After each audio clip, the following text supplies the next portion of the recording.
students, in our last video of accounting question we done about the simple entries. Now in this video, in this session we will deal with some important accounting equations. ठीक है, तो first है आपका outstanding expenses. ये कुछ transactions हैं जो special transactions हैं आपके. अब इनके मतलब समझिए और इनके एडजस्टमेंट देखिए कैसे आप अकाउंटिंग इक्वेशन में करेंगे. First is outstanding expenses. Now first, what is the meaning of outstanding expenses? Outstanding means expenses which are due but not paid. मतलब हमारी जो अकाउंटिंग ईयर है, जैसे इस टाइम चल रहा है 2020, अगर 1920 का लेके चलते हैं तो 1920 के बीच में जो एक्सपेंसेस ड्यू हो गए थे, जो करने चाहिए थे, देने चाहिए थे आपको, पर आपने अभी तक नहीं दिए, जैसे सैलरी हो सकता है उसके अंदर, या इंटरेस्ट आउटस्टैंडिंग हो सकता है. ठीक है, तो ड्यू बट नॉट पेड. अब इसका एडजस्टमेंट कैसे होता है? आपने अकाउंटिंग क्वेश्चन लिखते हैं, क्वेश्चंस के बीच में ही आते हैं. लायबिलिटी साइड में आउटस्टैंडिंग का हेड बनेगा, और दूसरा ये क्योंकि हमारा करंट ईयर का, हमारा फाइनेंशियल ईयर का जो लेके चल रहे हैं उसका लॉस है या उसके एक्सपेंस हैं, तो हमेशा लॉस, एक्सपेंसेस, प्रॉफिट और गेन्स हमेशा कैपिटल में से ही प्लस माइनस होते हैं. तो एक जगह ये लायबिलिटीज में आएगा आउटस्टैंडिंग के नेम से, और दूसरी जगह ये कैपिटल में से लेस हो जाएगा. तो these are known as outstanding expenses. जैसे इसमें दे रखा है रेंट आउटस्टैंडिंग 500, तो आउटस्टैंडिंग का हेड बनाया, उसमें हमने लिख दिए 500 रुपीज और कैपिटल में से माइनस कर दिए 500. अब जैसे इंटरेस्ट आउटस्टैंडिंग है तो इसी हेड के अंदर इंटरेस्ट आउटस्टैंडिंग 1000 रुपीज एड हो जाएंगे इसके अंदर, और कैपिटल में से ये 1000 रुपीज माइनस हो जाएंगे. So these are known as outstanding expenses which are due but not. Now next is the prepaid expenses. Now expenses which are paid in advance. कुछ expenses ऐसे होते हैं जो current year के नहीं हैं, अभी तक वो arise नहीं हुए हैं, पर आपने उन्हें advance में payment कर दिया है, तो that means they are paid in advance. तो इसका adjustment कैसे करेंगे? जैसे हमने लिख लिया assets is equal to liabilities plus capital. तो ये क्योंकि पेड एडवांस में है, करंट ईयर के एक्सपेंस नहीं, तो ये हम असेट्स की तरह डील करते हैं इन्हें. असेट्स के नीचे लिखेंगे प्रीपेड एक्सपेंसेस और कैश. ठीक है, प्रीपेड एक्सपेंसेस जैसे हम एग्जांपल लेते हैं, रेंट पेड इन एडवांस ₹300, तो प्रीपेड एक्सपेंस हमने बनाया है, उसमें 300 रुपीज लिख देंगे और कैश में से 300 रुपीज माइनस कर देंगे. तो ये जो प्रीपेड एक्सपेंस वाला एडजस्टमेंट है ये आपका असेट साइड में ही किया जाएगा, लायबिलिटीज और कैपिटल में ये नहीं आएगा. कैपिटल में ध्यान रखिए सिर्फ वही एडजस्टमेंट आएंगे जो करंट ईयर से रिलेटेड होंगे, क्योंकि प्रीपेड एक्सपेंसेस करंट ईयर से रिलेटेड नहीं है तो वो असेट्स में, ये तो वो कैपिटल में नहीं आते. Now next is the accrued income. Now what is income? Accrued income, income which is earn but not received during the current accounting year.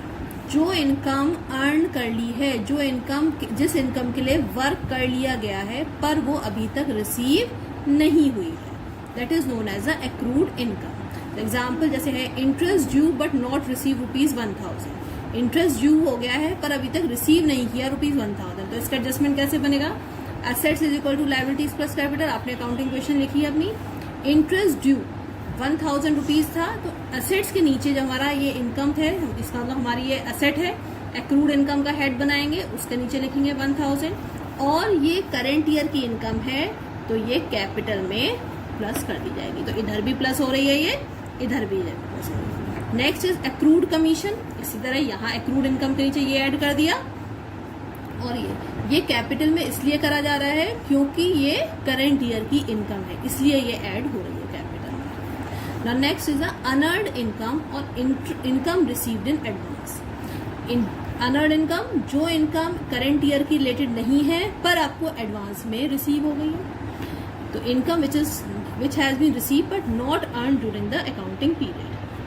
जैसे example rent received in advance ₹200, तो अब ध्यान रखिएगा rent receive in advance, advance में receive हो गया 200, तो cash आ रहा है, तो असेट्स के नीचे आपने कैश लिख लिया 200 रुपीज, और आपकी ये लायबिलिटी बन जाती है क्योंकि ये करंट ईयर की इनकम नहीं है. तो लायबिलिटीज हेड में आप लिखेंगे अनअर्न्ड इनकम और उसके नीचे लिख देंगे 200 रुपीज, या जो भी दे रखी होगी वो आप अमाउंट उसके नीचे लिख देंगे. इंटरेस्ट रिसीव इन एडवांस 700, तो कैश के नीचे क्योंकि रिसीव हो रहा है कैश में, तो आप वो लिख देते हैं जो वो ऐड और माइनस करते हैं जो आप एक्चुअली कैश में कर रहे हैं, और उसके बाद देखा जाएगा कि ये किधर जा रहा है। अब एडवांस में रिसीव हो गई, करंट ईयर की नहीं है, तो आपकी लायबिलिटी अराइज हो जाती है।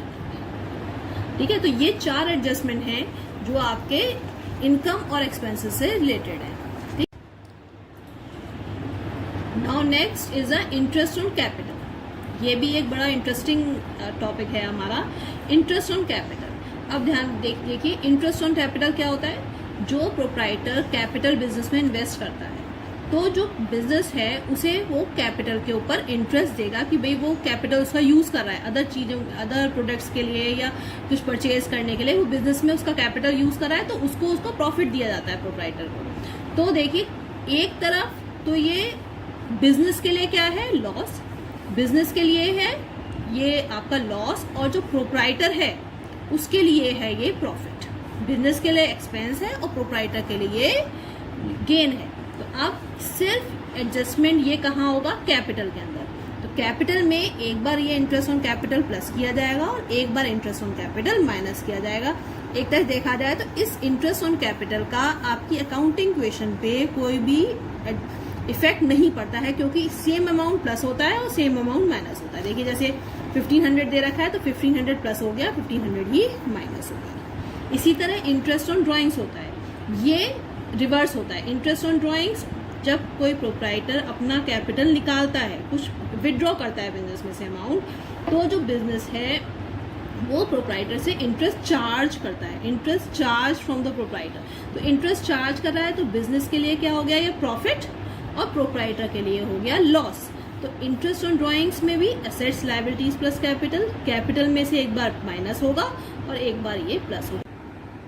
देयरफॉर इंटरेस्ट ऑन ड्रॉइंग्स का भी कोई इफेक्ट आपकी अकाउंटिंग इक्वेशन पे नहीं पड़ता है, क्योंकि एक बार प्लस होता है एक बार माइनस होता है। नेक्स्ट जो कभी कभी आ जाता है क्वेश्चंस में, depreciation of fix asset. Depreciation means reduction of the value of fix assets. Fix asset की वैल्यू को रिड्यूस करना, that is known as the depreciation. ये आपका पूरा चैप्टर है, चैप्टर वाइज तो हम बाद में पढ़ेंगे, बस आप ये समझ लीजिए इस टाइम कि जब भी फिक्स एसेट खरीदते हैं तो हर साल उसमें कुछ वैल्यूज की रिड्यूस की जाती है, उसको कहते हैं डेप्रिसिएशन। जैसे यहाँ एग्जाम्पल है, मशीनरी डेप्रिशिएट करी है bye 10% per annum. For example ₹1000 less करना है, तो हम क्या करेंगे? असेट्स, अपनी अकाउंटिंग क्वेश्चन लिखी है हमने, असेट्स के हेड में ही मशीन आएगा, मशीनरी में से 1000 लेस किया जाएगा, और ये कंपनी का लॉस है, कैपिटल, ये लॉस है बिजनेस का, तो ये कैपिटल में से 1000 रुपीज माइनस किए जाएंगे। तो डेप्रिसिएशन फिक्स एसेट का कोई सा भी हो, मशीन इसमें से फिक्स एसेट में से माइनस होगा और कैपिटल में से माइनस होगा। एक एडजस्टमेंट और रह गया है, that is our bank loan. Bank loan क्या है?